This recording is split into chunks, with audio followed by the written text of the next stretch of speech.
We're going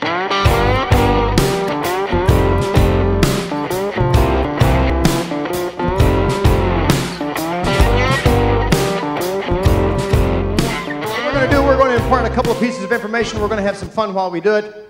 And I told you that we're going to do this by talking about some of your major stressors. I just know what is your major stressor, and I didn't have to do any research on this group to know that, because you have one thing in common with everybody walking the planet, and that is your major stressor is something called change. And I need to ask a question with respect to that. How many of you in the room hate change?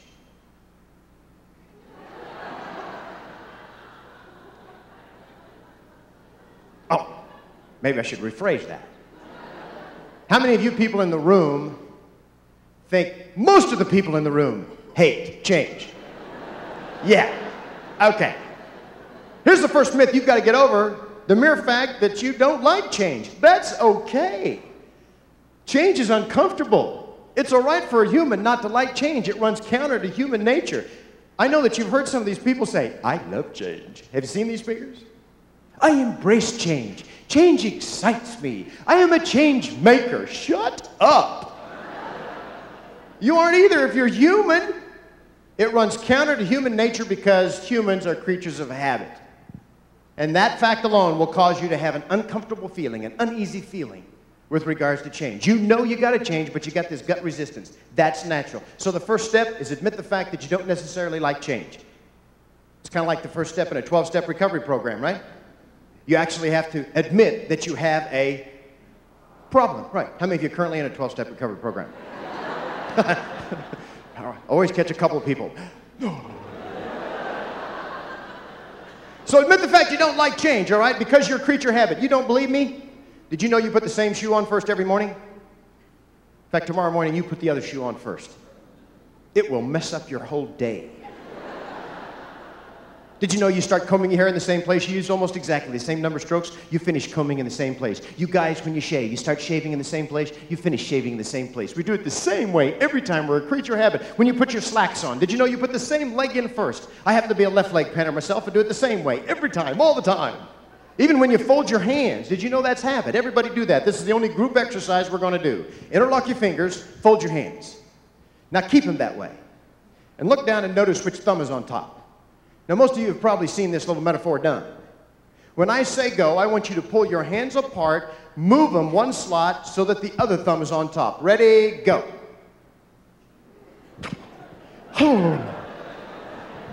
That'll give you the back willies, won't it? Get back to where it's comfortable.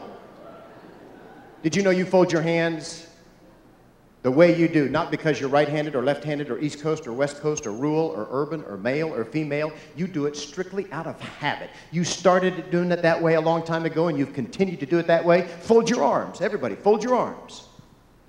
If I'd have stood at the door as you came in and I said, which arm do you have on top when you fold your arms, could you have told me? No. But you've been doing it this way your whole life. When I say go, fold your arms so the other arm is on top. Ready, go.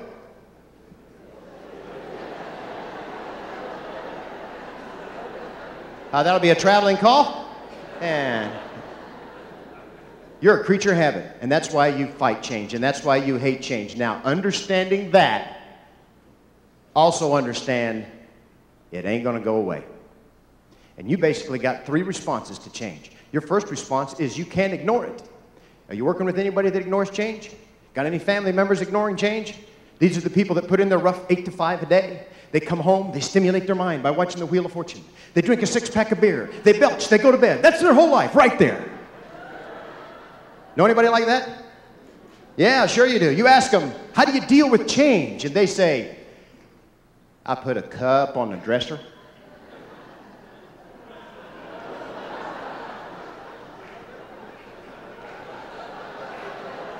Do we need to break into study groups on that one? You can do that if you want. That's an option. You can ignore change. That's a legitimate response, I know, because a lot of people in the country are doing that. Here's your second option to change. You can react to change. Now, if that's all you do, if all you do is react to change, you will probably survive, but your best case scenario is second place. That's your best case scenario because you're catching up to the competition. You're catching up to the coworkers. You're always trying to just follow. You're reacting to what everybody else does. My dad's favorite saying, the head dog is the sled dog, the only sled dog that gets a different view. Folks, I can't explain all of these. We don't have enough time. You don't want to just be reacting. Sometimes you're forced to. Sometimes you have to react to the conditions of the marketplace or the competition, but that's not your primary objective. Your primary objective is the third category, and you want to create change. That means create new ideas and methods and processes, and you recreate yourself so that you become better every day. And the key to this is that creating change, to manage change, sounds like an oxymoron, but remember, it's one person and one person's job alone. It's an individual motivation issue. It's you, not me, not the leaders, not anybody else. You know, I could, if I want to, stand up here and have you scream and holler and jump on the stage and throw your fist in the air for 45 minutes. You know what you'd be when you're done? Tired, sweaty, smelly, or more than you are, I don't know. That motivation lasts just a 45 period of time. That's the best somebody else can do in an external scenario. The only motivation that's lasting is self-motivation. So dealing with change, creating change, it's a self issue. It's an individual issue. And for an organization to grow and change, the individual's got to grow and change. And there's a catch with this. It's a catch-22. I tell you, the important thing is it's an individual job, but you don't get through the issue of change unless you understand affiliation, collaboration, and teamwork. This doesn't make sense. To get through change, the key, the ignition is individual motivation, but the engine that drives it is collaboration, teamwork. And we're instinctively bad at this because we were given a bad rule when we were growing up, just an awful rule. It's the golden rule. Know that rule? That's awful for dealing with change and for dealing and working with people. Now let me explain that, okay, before you start throwing things at me. We know the golden rule, do unto others, we'd have them do unto us, right? That's an excellent rule from a morality standpoint, decency, honesty, integrity. But it's an awful rule in terms of working with people and working through change. Because that golden rule says, do unto others, we'd have them do unto us. That implies everybody wants to be treated just like us.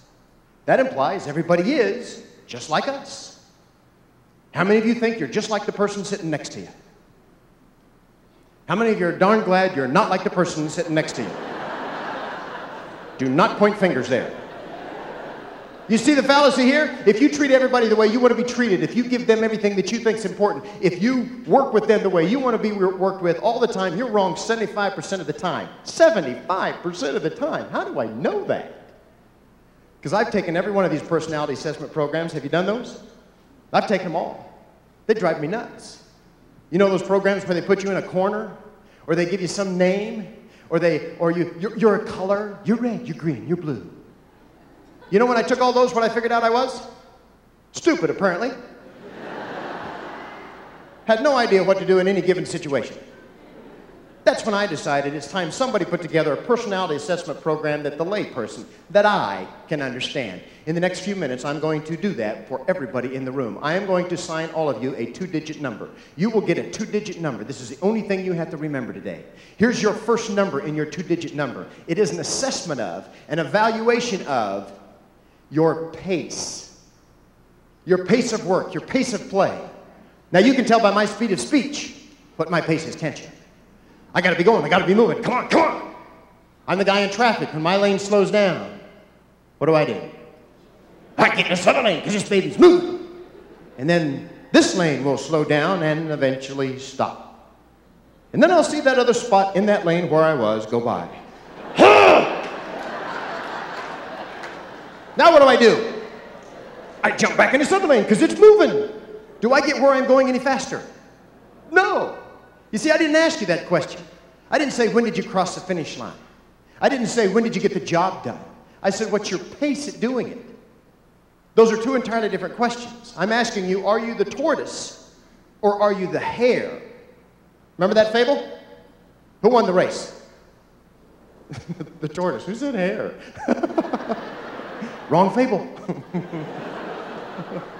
The turtle won the race, but you know the point of the story that nobody talks about is that they finished at about the same time.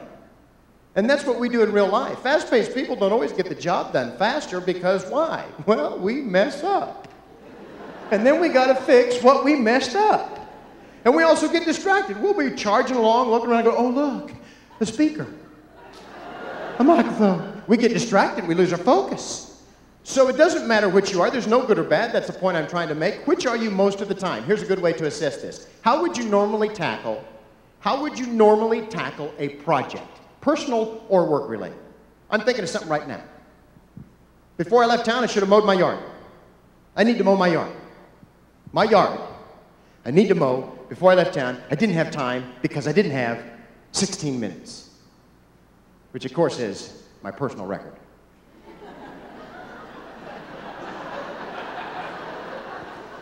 See, mowing my yard is a contest. I want to see how fast I can get this thing done. Do I pick up splash blocks and garden hoses out there in the yard before I mow my yard? No. Who wants to buy some chewed up garden hoses? I got a whole bunch of them.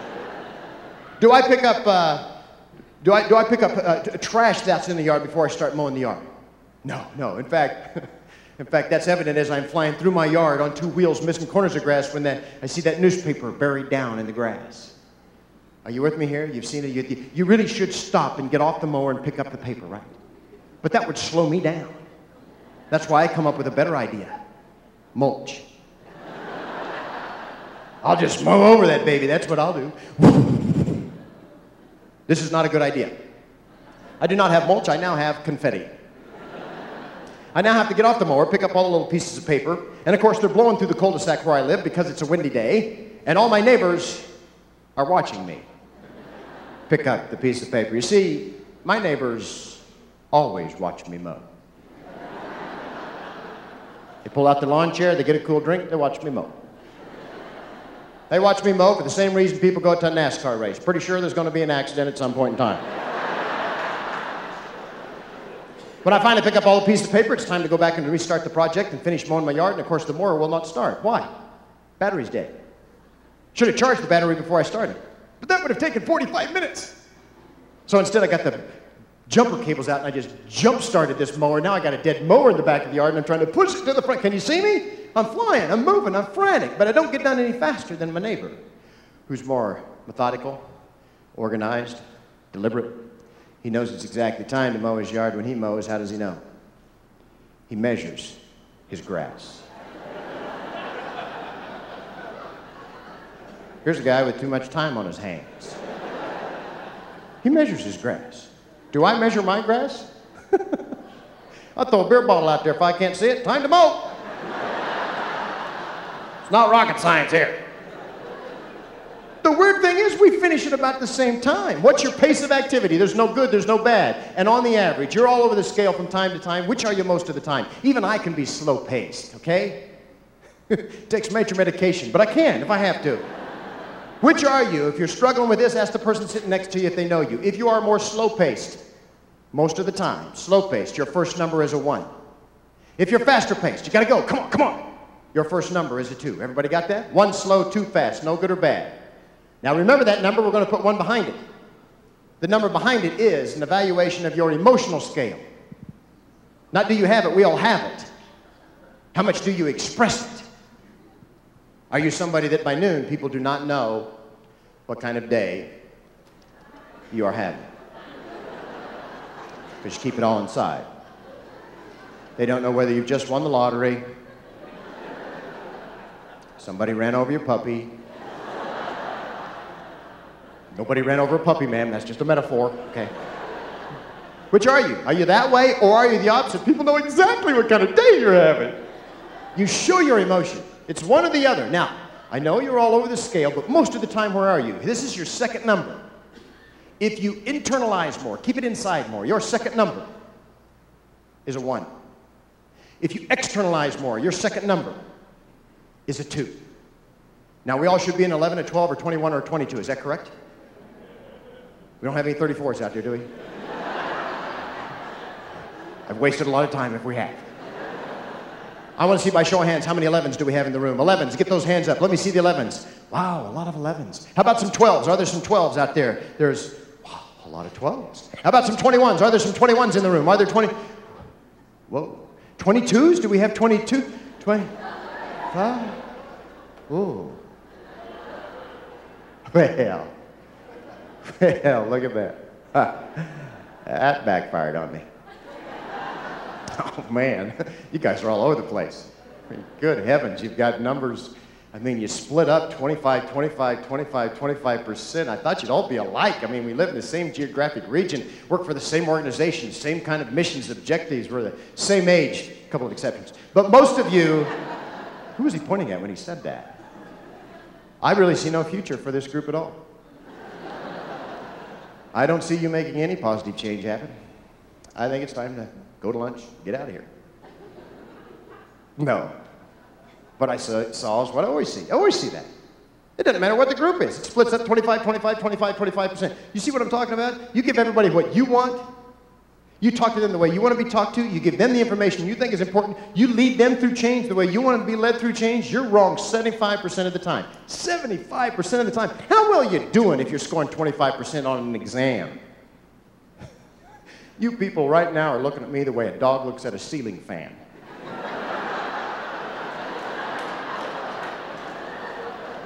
What? He said this was helpful and he gave me a stupid number. You're right, this number means nothing. I'm instead going to give you a name that goes to your number. The number you'll forget in 45 minutes. The name you'll remember for at least a year. Now it's very important, the name that I give you associated with your number. I mean it in a nice way.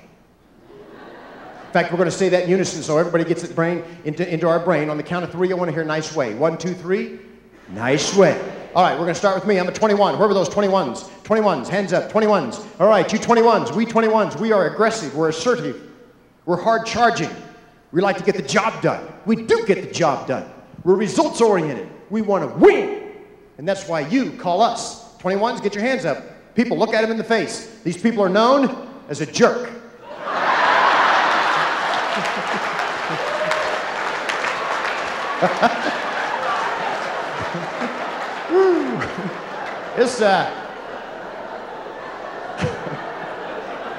This was not a revelation for a bunch of you, was it? In fact, I don't think it was a revelation for anybody in the room. It's more like a confirmation. Now, you see what I'm saying? Remember, I mean it in a nice way. I'm just saying we're hard charging, we're driven, we're focused. Let's see who are the 11s. Where were the 11s at in the room? 11s. You're a little nervous what I'm going to call you, aren't you? You've also probably figured out why we got to keep this information in the room. I don't want you to go home after this meeting and walking up to your significant other and saying, hey, honey, figured out what our problem is. This speaker says you're a jerk. That's going to create some problems. So let me see those 11s. Those 11s, where are you? You 11s. You people are more analytical, deliberate, organized, precise. You may have a pen protector on right now. You may have your keys on one of them keychain deals. Where were these 11s at? Let me see them. You, sir, you were an 11, right? As a kid, you probably polished your protractor, didn't you? You know, the mere fact that you know what a protractor is, I rest my case. That's why we call you 11s. Hands up, 11s, hands up. Look at them, folks. These people are known as a nerd. No, wait. Remember, I mean this in a nice way. In fact, you nerds have an advantage over everybody in the room. Did you know that? Because this issue of change and information and technology, you're better at it. I struggle with it. Why? I'm a jerk, that's why. I take the computer home, I get it out of the box, I put it on the table. Now do something. If I have to actually read the manual, well, how's that going to save me any time? So a jerk needs something. A jerk needs tech support. Who do you suppose that would be? We have a winner. And you nerds can achieve greatness if you do. You become a really cool nerd, you then become a geek. Woohoo! You got something to fight for there, pal. Let's see the 12s. Where are the 12s? Hands up, 12s, 12s. You 12s, you are the team players. You love harmony. You hate discord. You're the peacekeeper. You're more warm. You're sensitive. You're caring. I love you. And that's why we call you 12s. Hands up, 12s. Look at them, folks. These people are known as a wimp. Well, wait, remember, I mean that in a nice way. In fact, let me put this issue to rest. You wimps are the most important people in this room. Did you know that?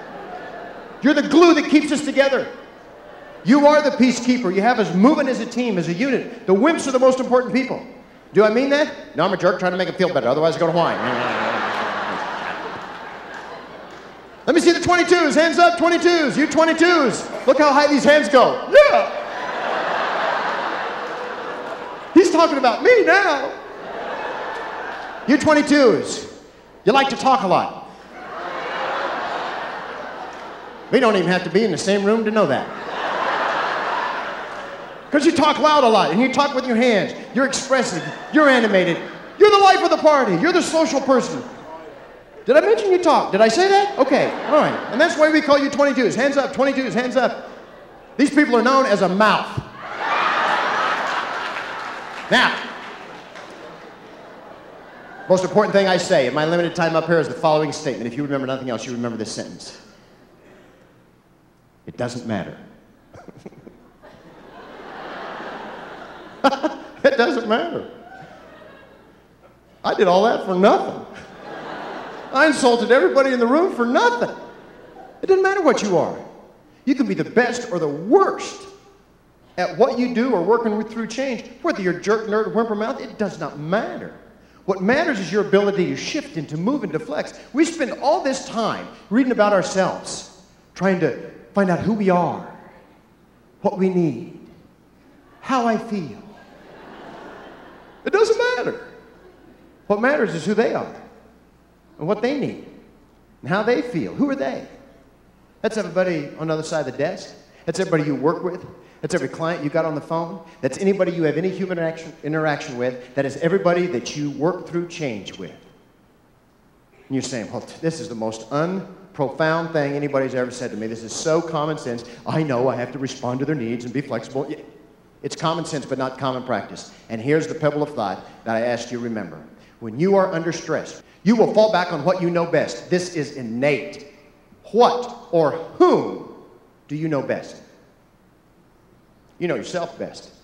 So whenever there's a little bit of stress, a little deadline, a little conflict, a little issue, you're going to talk to that person the way you want to be talked to. You're going to give them the information that you think is important. You're going to resolve the conflict the way you think it should be resolved in your mind. Wrong answer, but thank you for playing. You're wrong 3/4 of the time when you do this. So you got to be able to spot them and spot them quick. And don't tell me you can't do it. You can go into the grocery store and find these 4 people, the jerk, the nerd, the wimp, and the mouth. It's so easy. Can you spot me? Can you spot the jerk? First of all, I don't want to go to the store, but if I have to go, if I must go, if I've got to go. Do I drive around and around and around and around to try to find the very best parking stall? Or do I find the first one I can find? It's the first one, right? Okay, it's a handicap, but I'm not going to be there long. I go racing through that door, grab the very first shopping cart that I can find, even if it's got the wheel from Venus. I go running through that store. Do I have a shopping list? No, because that takes what? I don't have time. I'm buying things that are protruding from the shelves. Come on, come on, come on. I go to check out. I knock over 2 little old ladies. Well, they were in the way.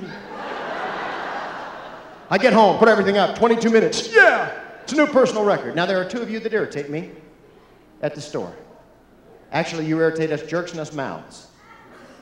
So by deduction,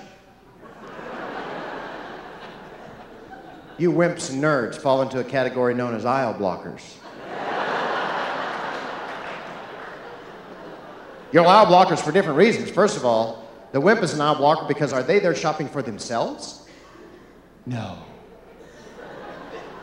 They're shopping for the family. Suppose the kids would eat that? Would Bill like that? They want to please, they want to please, they want to please. And they can't make a decision because of that. Now that's different than the nerd. The nerd sees going to the grocery store as a chance to show off their analytical talent. Nerd has 3 things in their possession at the grocery store. What do they have? Calculator, a list, coupons, that's right. Woo. You know it. Coupons was said with a hint of anger, I might add. Oh, you ran down a couple last week. Good for you. They're the label readers. You've seen them.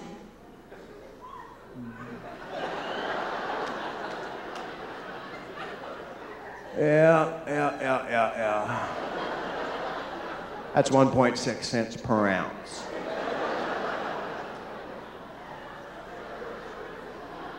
That's 1.2 cents per ounce. But it's 4 extra ounces. Boy, that's a tough call here. What about you, Mouse? Can we spot you? We don't even have to be in the store, do we? You're the ones going, it's on sale! And all that junk in the checkout area, that's for you impulse mouths. That's who that's for. Elvis is an alien. Oh, good, I'll buy it. See how easy this is? One final test, just to prove you can do this. I want you to shut your eyes and I want you to imagine you're sleeping deeply at home. You have pets. Even if you don't, I want you to imagine that you do. Specifically, you have cats. And at 3 o'clock in the morning, you are awakened to this noise.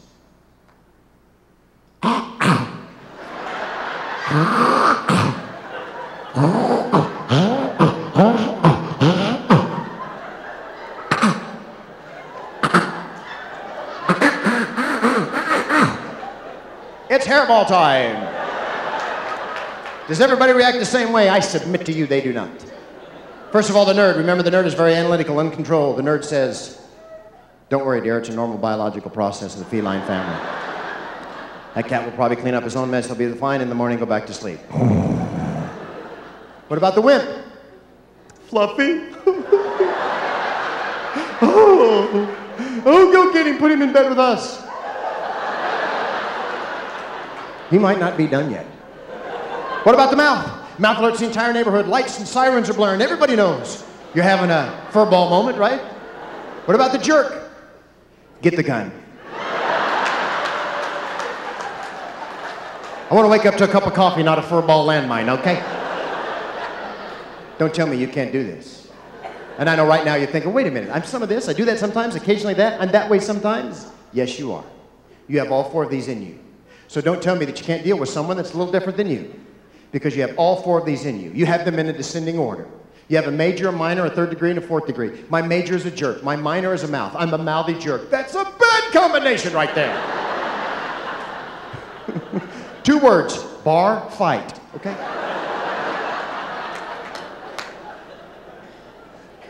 But let me wrap up by telling you what I've tried to say today. This is an insane thing we have to deal with. Change has always been around, but it's going more rapidly than we ever thought possible. And because of that, the stress of it is even higher. And you can't get through it unless you understand interpersonal relationship skills and people skills, and also unless you have the ability to push back and lighten up and laugh about it a little bit. We talked about a very serious thing here today, and we had a little fun with it, and that's the theory of what I came to do. But I know every audience wants more than that. You would like something so practical, so usable, that you could put it in your pocket and it would make money for you immediately. Would you like that? All right. I'm going to take my last 30 seconds here and talk about Amway. I'm kidding. My sister's a big Amway dealer. She hates that joke, but it's just a joke. But I am going to tell you something I know that will put money in your pocket as I get off the stage here. Here it is. Not too long ago, I'm doing some paperwork. I race through my paperwork as fast as I can because that's the way I do things. I take all these letters, I run out to the mailbox, I throw them in the mailbox, I flip up the flag, I'm done! Did I double check the letters?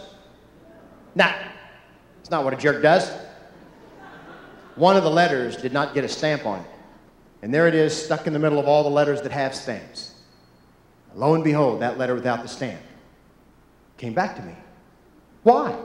How? My name and address was in the upper left-hand corner. So I got to thinking. It's going to save you a lot of money.